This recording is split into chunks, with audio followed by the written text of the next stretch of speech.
अस्सलाम वालेकुम, मैं हूं फैसल तारड़। आज 19 अगस्त 2021 है और आज दिन है जुमेरात का। आज 10 मुहर्रम उल हराम का दिन है। आज मेरा कोई प्लान नहीं था कि मैं कोई भी वीडियो करूंगा। आज मेरी छुट्टी थी मुहर्रम के एहतराम में, लेकिन पाकिस्तान में, कश्मीर में और अफगानिस्तान में इस कदर तबाही जारी है कि मैं मजबूर हो गया हूं कि मैं आपके सामने हाजिर हूं और ये वीडियो मालूमात से भरपूर होगी। मुकम्मल इसके अंदर हम डिस्कस करेंगे और तारीख को डिस्कस करेंगे। मालूमात आपके सामने आएगी। वो लोग जो अफगानिस्तान के बारे में ज्यादा नहीं जानते उनको भी पता चलेगा कि क्या होने जा रहा है अफगानिस्तान के अंदर। जो मुझे लग रहा है अफगानिस्तान शायद टूट जाए। शायद अफगानिस्तान के अंदर खून की नहरें जारी हो जाएं। शायद इतनी कत्लो गारत हो जितनी सोवियत यूनियन ने नहीं की थी। शायद इतने लोग मारे जाएं जितने अमेरिकियों ने नहीं मारे। तो ये सारी चीजें मैं आपके सामने रखूंगा। सबसे पहले जी, नेल्सन मंडेला एक बहुत बड़ा नाम, जुल्म के आगे डट जाने वाले, दीवार बनकर खड़े होने वाले, मौजूदा दुनिया के एक अजीम लीडर। वो फरमाती हैं कि मुझे 20 साल हो चुके थे जेल में, 20 साल हो चुके थे। मैंने सोचा एक दिन, यार 20 साल से जेल के अंदर गल सड़ रहा हूं, घुटने टेक देता हूं, सरेंडर कर देता हूं, गवर्नमेंट की बात मान लेता हूं और आजादी से दूसरे लोगों की तरह जिंदगी गुजारता हूं। वो कहते हैं जिस रात ये मैंने सोचा, फिर उसी रात मुझे करबला वालों की याद आई, मुझे इमाम हुसैन अलैहिस्सलाम की याद आई, मुझे उनकी मूवमेंट की याद आई और उसने मुझे हौसला दिया कि इमाम हुसैन अलैहिस्सलाम अगर जुल्म के सामने डट सकते हैं तो मैं क्यों नहीं डट सकता। तो वो कहते हैं यही वजह थी कि फिर मैंने 27 से 29 साल जेल के अंदर गुजार दिए और अल्लाह ने मुझे ये मुकाम दिया।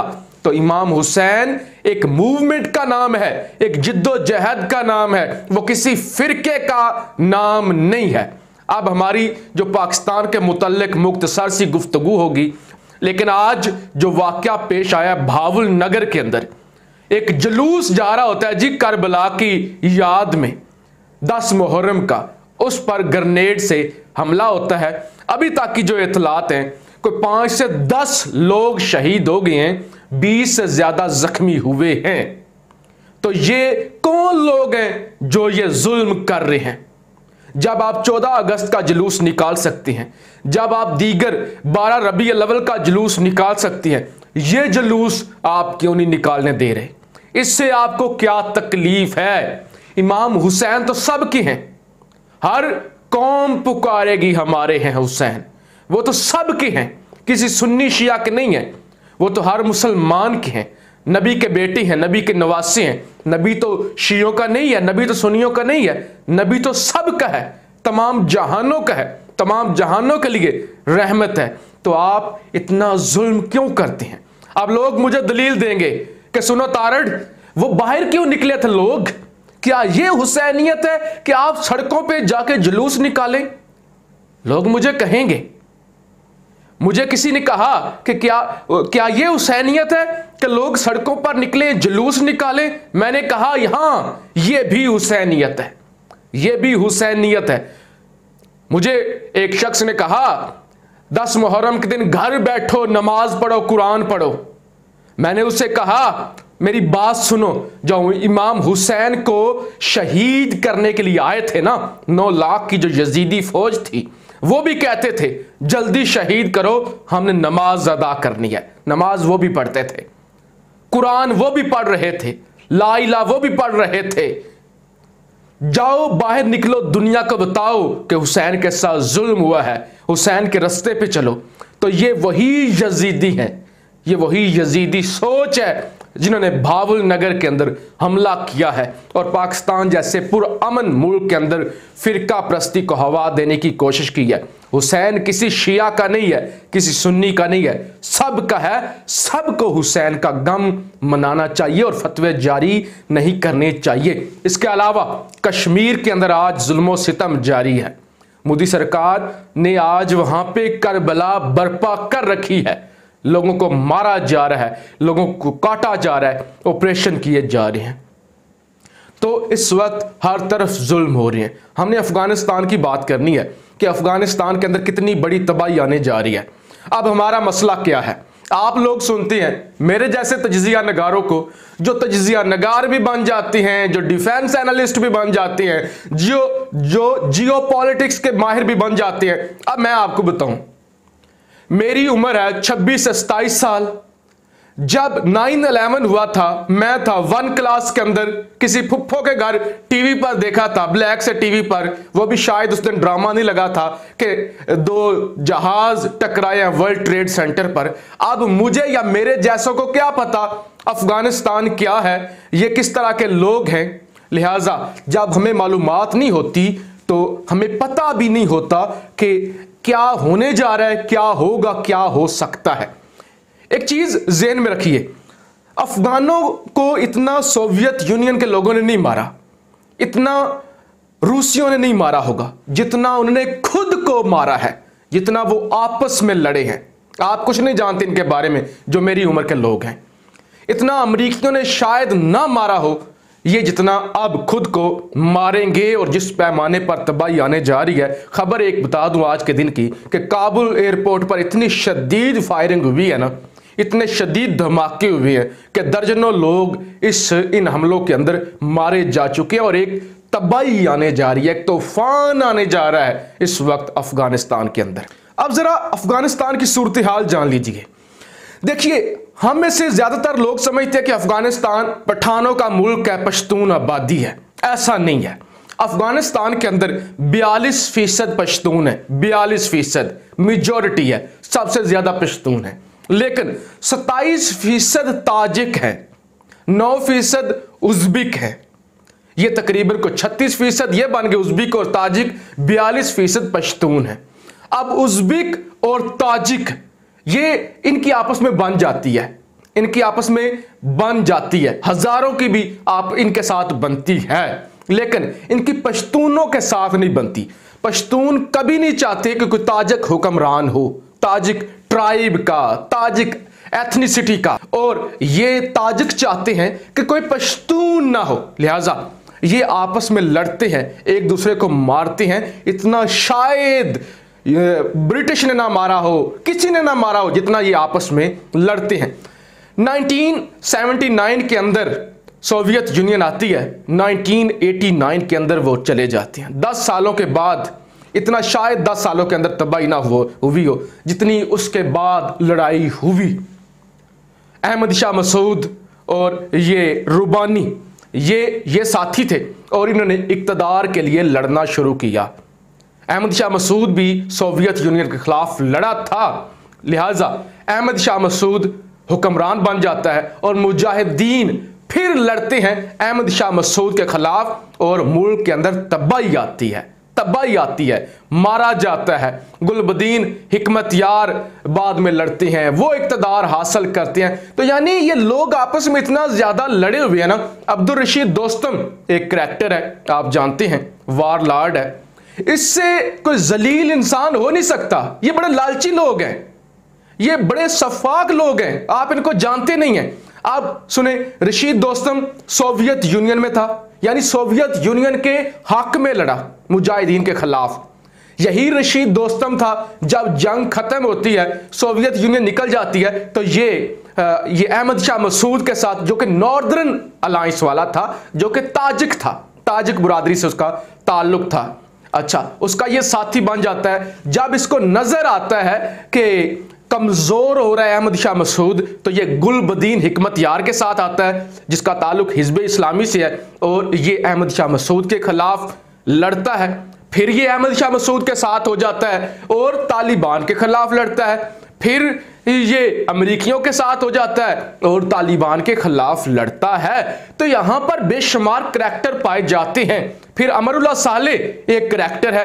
अमरुल्लाह सालेह पंजशेर से है, ये भी ताजिक है, ये भी ताजिक है, ये भी पाकिस्तान से बेपनाह नफरत करता है। अच्छा, फिर ये एक और चीज जान लीजिए, जितने भी ताजिक हैं, उज़्बेक हैं, यानी ये जो नॉर्दर्न अलायंस वाले हैं, ये जो शुमाली इत्तेहाद वाले हैं, ये पाकिस्तान से करते हैं नफरत, ISI से करते हैं नफरत, इंडिया से मांगते हैं मदद।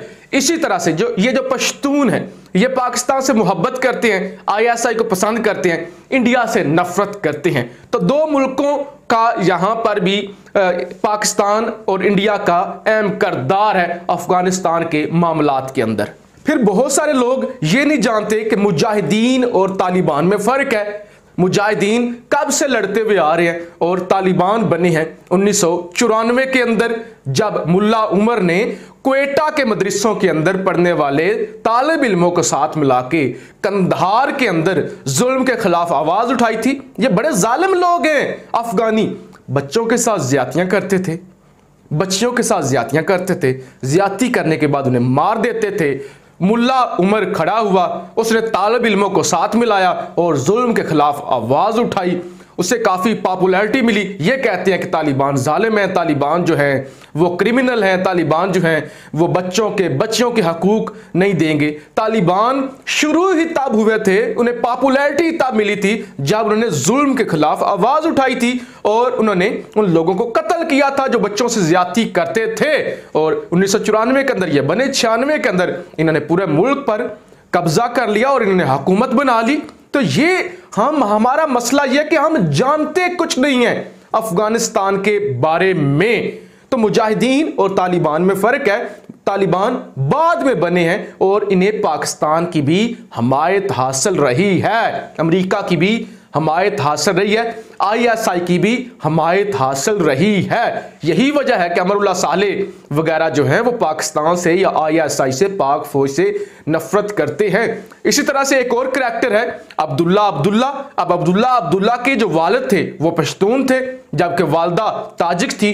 इसीलिए आपने देखा ना, अब्दुल्ला अब्दुल्ला इस वक्त तालिबान के साथ आ गया है, सिर्फ यह कि उसके वालिद पश्तून थे और इस बुनियाद पर। लेकिन अमरुल्लाह सालेह ने कहा मर जाऊंगा लेकिन तालिबान के साथ खड़ा नहीं होगा, आखिरी दम तक लड़ूंगा। इसी तरह से अशरफ गनी लूगर से ताल्लुक है, पश्तून है लेकिन बहुत एजुकेटेड है। आप में से बहुत सारे लोग अशरफ गनी को नहीं जानते। अशरफ गनी की उम्र जी इस वक्त 72 साल है, 72 सालों का है और 1964 से यह अमेरिकी नेशनैलिटी रखता है। इसने PhD की हुई है, डॉक्टर है, PhD इसने की हुई है, अच्छा खासा एजुकेटेड है। ये अमेरिका के अंदर प्रोफेसर रह चुका है, जॉन्स हॉकिंग यूनिवर्सिटी के अंदर। ये वर्ल्ड बैंक का मुलाजिम रह चुका है, ये अफगानिस्तान का वजीर खजाना रह चुका है, ये काबुल यूनिवर्सिटी का 4 साल तक चांसलर रह चुका है। 2013 के अंदर एक लिस्ट आई थी कि दुनिया के 100 इंटेलेक्चुअल, मोस्ट इंटेलेक्चुअल शख्सियात, ये 50वें नंबर पे था। यानी दुनिया की 100 इंटेलेक्चुअल शख्सियात में इसका शुमार होता है। 2 इसके बच्चे हैं, एक बीवी है, बीवी क्रिश्चियन है, लोरा शायद उसका नाम है, या रोला उसका नाम है, और वो लेबनान से है। वो है तो अमेरिकी नेशनैलिटी उसके पास भी है लेकिन लेबनान से है और वो क्रिश्चियन है। तो ये जनाब सूरत हाल है अफगानिस्तान की कि यहां पे ये आपस में लड़ते हैं। आप पश्तून जो है वो अपनी हुकूमत चाहते हैं, तालिबान अपनी हुकूमत चाहते हैं ना, पश्तून है क्योंकि वो ज्यादातर। और ये जो नॉर्दर्न अलायंस है जिसके अंदर अहमद शाह मसूद, जो कि अहमद शाह मसूद सितंबर 2001 में अल-कायदा के हमले के अंदर मारा गया था और अमरुल्लाह सालेह इसको अपना हीरो समझता है। और फिर रशीद दोस्तम के बारे में आप कुछ नहीं जानते, जो उसने दश्ते लैला बर्पा किया था, उसने तो हजारों लोगों को जिंदा गाड़ दिया था। यानी ये वो लोग हैं जो आपस में लड़ते हैं, लाखों के हिसाब से लोगों को मारते हैं, लाखों के हिसाब से जिंदगियां लेते हैं एक दूसरे की, और ये डाकू हैं, वार लॉर्ड्स हैं। हर एक की अपनी मिलिशिया है, हर एक की अपनी जमात है, हर एक लूटता है, हर एक जो है वो हुकूमत बनाने के लिए जिद्दोजहद करता है, एक दूसरे को बिल्कुल ये पसंद नहीं करते। और इसी तरह, लेकिन इस वक्त पश्तूनों का पलड़ा भारी है, क्योंकि उनके पास है हामिद करजई, अब उनके पास है अब्दुल्ला, उनके पास है गुलबदीन हिकमत यार, जो एक बहुत बड़ा नाम है, जो हमेशा लड़ा है, जो कि तालिबान का भी साथी रहा है। गुलबदीन हिकमत यार है तालिबान के पास। तो तालिबान हकानी नेटवर्क के जो सरबराह थे, उनके जो बेटे हैं अनस हकानी और सराजुद्दीन हकानी, मेरे ख्याल से यही नाम है, तो ये हैं जनाब तालिबान के साथ।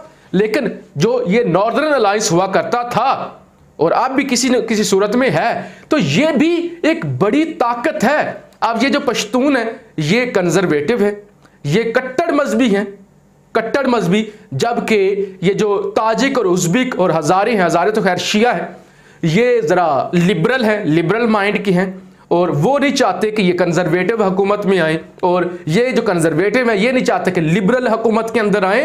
तो भाईजान ये सूरत हाल है, ये सूरत हाल है अफगानिस्तान की इंटरनल। और इसको अगर मुस्तकबिल के अंदर हम देखें ना, तो शायद अमेरिका इतना जुल्म करके नहीं किया जितना अब जुल्म होने जा रहा है, जितनी अब कत्लो गारत होगी, जितना अब ये लोग आपस में लड़ेंगे, और जिस तरह इंडिया फंडिंग करेगा, और मामलात इतने आसानी से नहीं होंगे जितने आप समझ रहे हैं। अपनी राय का इजहार जरूर कीजिएगा।